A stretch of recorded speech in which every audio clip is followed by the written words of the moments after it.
I am walking to a sister's house and I thought I would do a video, even though I would look like I'm speaking to myself, of how, why and when I came to Islam. If you didn't know that I was a revert convert, now you do. I'm sure you can tell.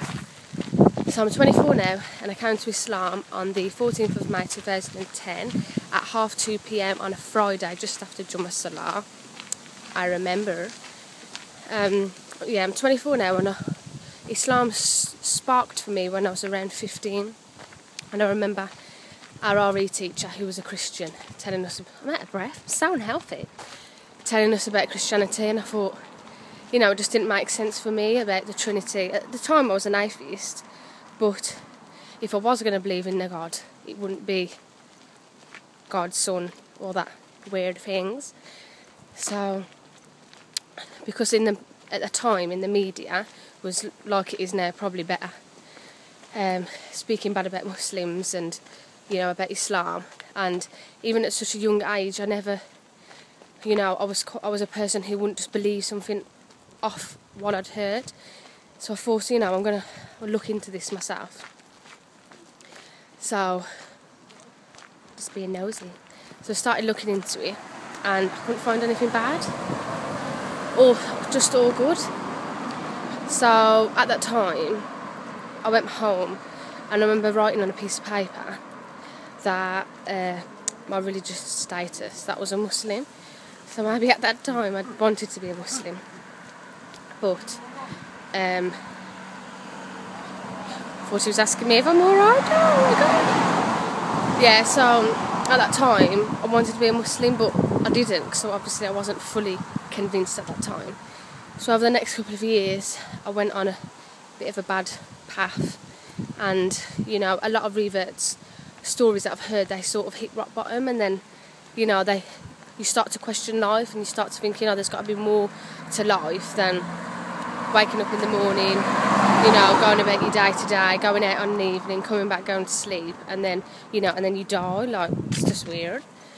And I kept thinking, you know, there's people in this world that, you know, are suffering. Would it be fair that they die and then that's it, and they don't get, you know, any happiness in another life? So I started questioning all that, and then I read about the miracles in the Quran. That's what sparked it for me. My arm hurts because I'm quite into science, a bit of a geek. So I was looking at the quotes about where the moon gets its light from, and that the mountains are like pegs, and the formation of the fetus in the early stages of pregnancy. And I was just blown away, and I thought to myself, there's absolutely no way, and I'm no doubt that a man could have wrote this book, which was, you know, 1,400, 500 years ago, when they didn't hit, you know, did they have telescopes? I don't think so. So that was what, you know, certified it for me. And then also women's rights, because I was like, well, just, you know, I was one of these people that believed at that time that women couldn't drive, etc. And although I didn't really believe what the media said, I didn't really see any Muslim women driving, so I thought maybe. And you know, like in Saudi Arabia, etc. So I looked into it and I was like, women have more rights than men, alhamdulillah. And, you know, the hijab was not oppression as I thought. The hijab liberates me. And the way I used to dress before, that is oppression. Because people can call me brainwashed, but women in this era feel that they have to look and dress and act a certain way to fit in with society. That to me is brainwashing, to be honest. And I didn't want to feel like, you know, I ain't following society or following fashion. So that was another thing that sparked for me, and now I love my hijab, alhamdulillah. And, you know, I feel liberated. So then I took my shahada. I kept putting it off because at the time I was, you know, you feel like you don't want to give up your life, and, you know, I was working in a bar at the time, and I thought, well, you can't be a Muslim and work in a bar, so what do I do? So I kept putting it off, and then I thought, Allah will provide. My faith got stronger, and I thought, I'll quit my job. So I quit my job, and haven't been able to find one since. Oh no! But alhamdulillah. So that really is my story.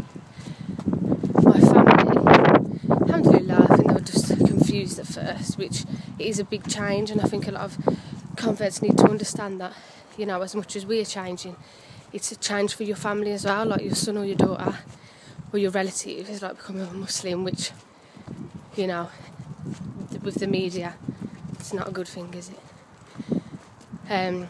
But then after a while, they see that, it changes you for the better, and you're happy and you're at peace. So which parent, or family member wouldn't be happy for me? So alhamdulillah. And they're very accommodating with meat, and buy me halal meat. Or I don't live with my family, but when I visit, I cook things in different pans for me and stuff. And alhamdulillah, I'm really blessed, to be honest. So so that was like over 3 years ago now. So nearly at my friends. So I hope you enjoyed my story, and I'll maybe do another video, inshallah, about how I found Islam and my journey over the last 3 years. Thanks for watching. Asalaamualaikum.